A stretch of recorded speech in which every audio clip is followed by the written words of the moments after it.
Imagine waking up tomorrow morning and discovering that money no longer exists. Your bank account? Zeroed out.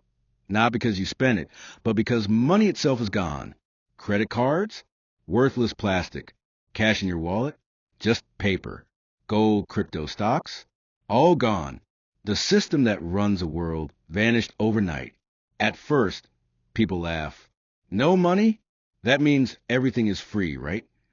But within hours, the laughter turns to panic. Because when money disappears, the truth is revealed. Money wasn't just paper.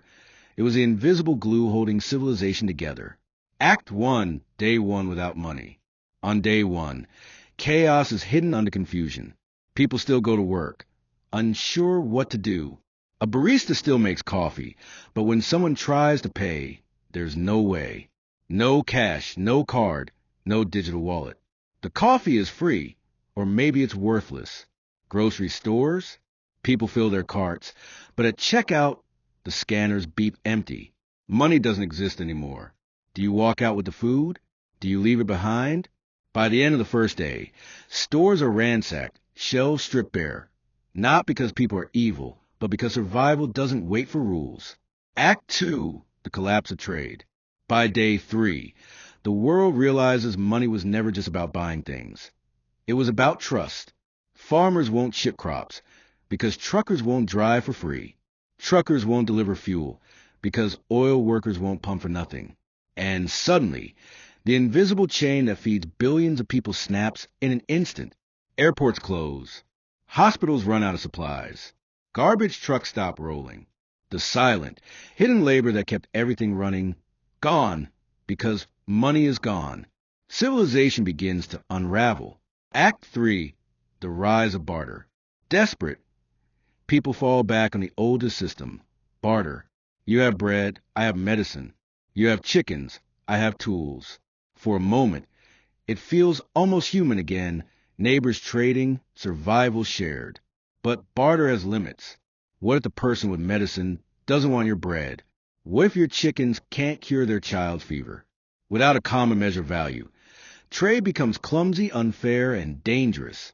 Barter solves little. And soon, people realize something terrifying. Money wasn't just about buying things. It was about organizing billions of strangers. Act 4, the collapse of order. Without money, governments lose power. How do you pay soldiers, police, teachers, doctors? How do you collect taxes when the currency is gone? At first, leaders try to control things with ration cards, digital credits, promises of order. But without real value backing it, their power evaporates. Riots erupt in cities. Desperate mobs fight for food, water, medicine. Entire nations fall into chaos. Not because humans want violence, but because hunger doesn't wait for philosophy. The old world dies in weeks. Act 5, the return of power through force. When money disappears, the new currency becomes power.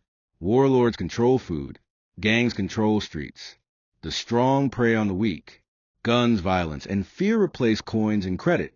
For thousands of years before modern money, this was life. Kingdoms, empires, warlords ruling with fists, not fairness. Civilization without money isn't utopia. It's a return to raw survival. The dream of equality crumbles, replaced by the nightmare of chaos. Act 6, what we forgot about money. Here's the twist. Money isn't real. It's paper, numbers on a screen, metal coins. Its power only comes from collective belief. We all agree it has value, and that belief organizes the world. Money is trust. Money is time. Money is freedom stored in a wallet. When money disappears, we don't lose wealth. We lose trust. The trust that food will arrive. The trust that doctors will show up. The trust that strangers will cooperate even if they don't know us. The 99% of people who thought money was evil realize money wasn't the villain. The system behind it was flawed, but money itself was just a tool. Act 7, a world without money. Long term. If money vanished forever, humanity would rebuild something like it. First barter, then shells, then salt, then gold, then paper, then digital coins. Over and over again, history shows the same pattern. Humans invent money because without it, large-scale civilization collapses. Without money, you can't build skyscrapers, run hospitals, launch rockets, or feed cities. Without money, the circle of trust shrinks back to your tribe, your village, your family. Progress halts. A world without money isn't a future. It's a return to the past. Act 8, the real question. So the real question isn't, what would happen if money disappeared? It's this: what if money changed? What if tomorrow we used energy credits instead of dollars?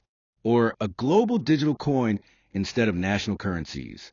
What if money wasn't controlled by governments, but by code? That's not science fiction. That's the direction the world is already heading. The question isn't whether money will disappear. It's whether the next kind of money will set us free or enslave us in a new system. Resolution/call to action.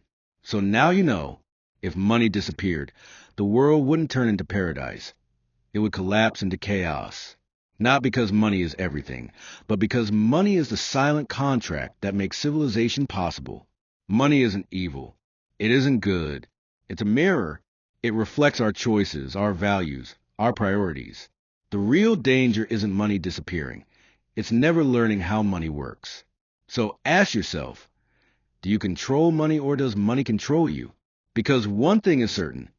If tomorrow money truly disappeared, only those who understand its power would survive what comes next.